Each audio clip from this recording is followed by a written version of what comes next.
Bloody conflict between Serbs and Albanians in Kosovo erupted in 1989. This brought international attention to the Balkans. The Serb policy of ethnic cleansing led to NATO airstrikes 10 years later. Bajram Zabai is a 50-year-old teacher in the southern Kosovo village of Bukosh. He shows us the bullet holes in the school wall. 27 of the villagers were executed here by the Serbs as they were caught fleeing to Albania last May.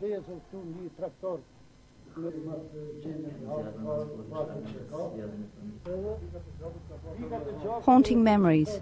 NATO airstrikes failed to stop the murder.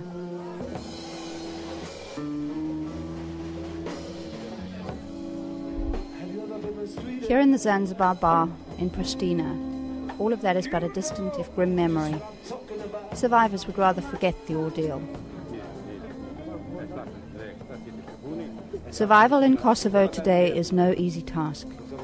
If you have hard currency and you are not a Serb, a Gypsy or a Slavic Muslim, then you stand a much better chance.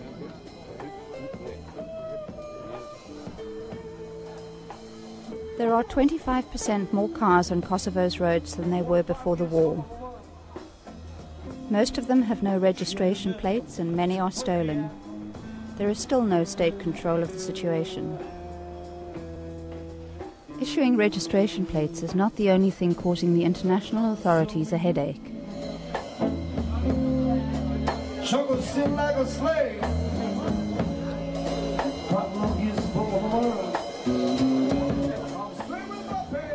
These postcards depict a fictional Kosovo republic, although there are still no post offices in working order.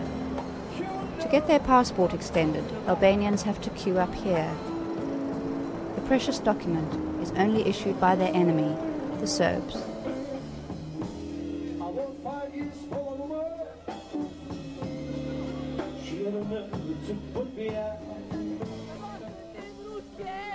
These Serbian women are victims of victims.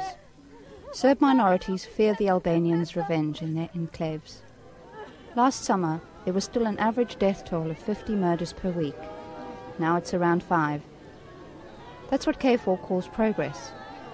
KFOR is a security force mandated by the United Nations Security Council with NATO participation. Its troops moved into Kosovo last June. The peacekeepers are no longer striving for a multi-ethnic Kosovo, but a peaceful coexistence of the two peoples. The 300-strong KFOR troop has been active in the south of Kosovo, mostly around Suvereke, since last September. The Serbs have all fled. Their priority was to cooperate with international aid organizations in finding winter shelter for 12,000 homeless Albanians. We've brought machinery and tools along so that local carpenters can make doors and windows.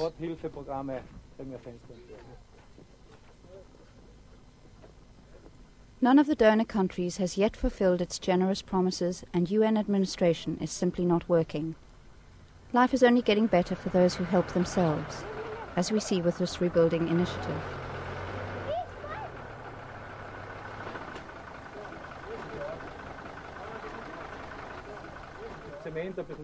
We built this wall together. German soldiers laid the roof beams, and we've given advice about materials.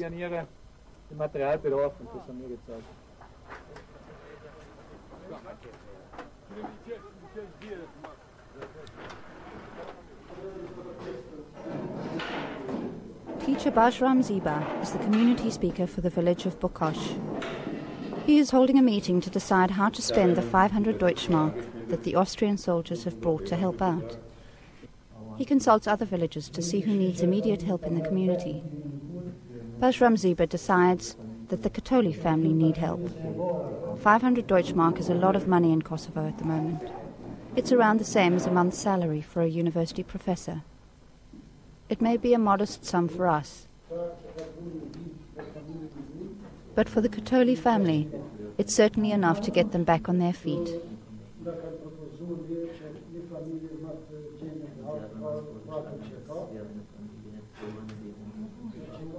The Neighbors in Need project has raised $41 million so far.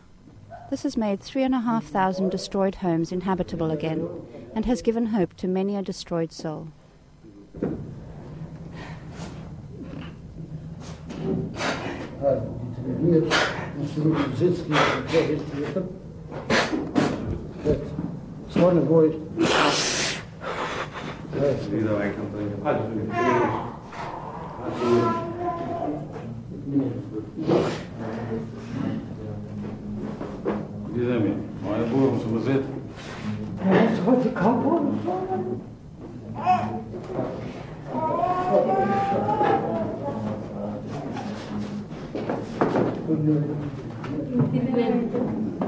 Unser Vorschlag hatte das Ziel, Our suggestion was to deploy German forces to rebuild the villages.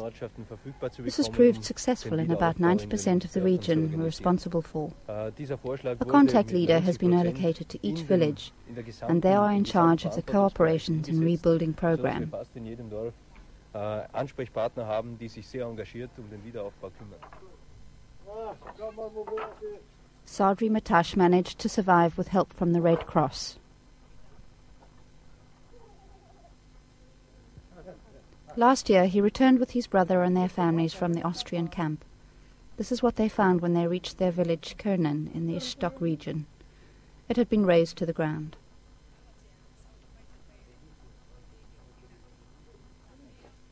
They have a roof over their head again now. The Red Cross gave us vouchers worth $1,350 each.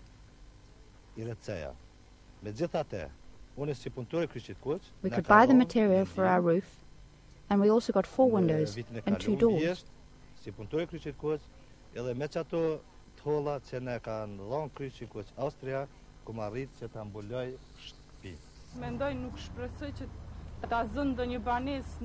Laura Zabexia is still homeless. Her family's house was right on Mitrovica's front line. The UN Refugee Aid Center has set up camp in the yard of its former premises. They have a flat in the north of the city, but daren't return there, as they were thrown out by the Serbs. This block of flats next door is being prepared for Serbs who were driven out by the Albanians.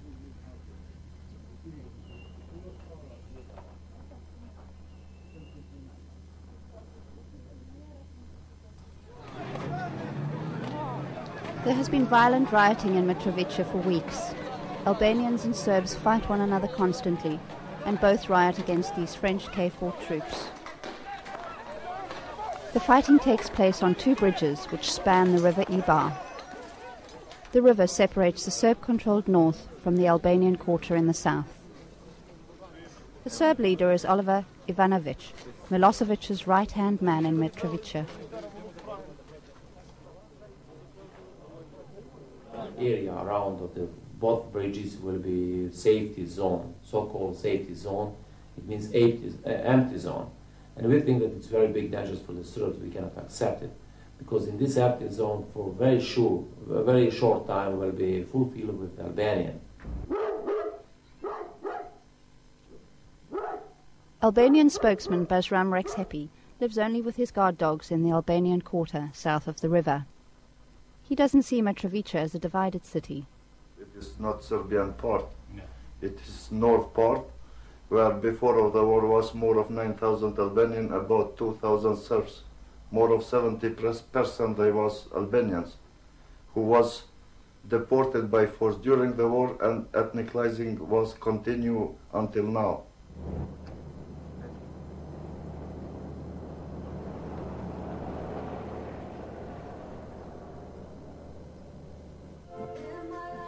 Their international accomplices can't prevent that, but wherever they appear, a different type of aid worker turns up.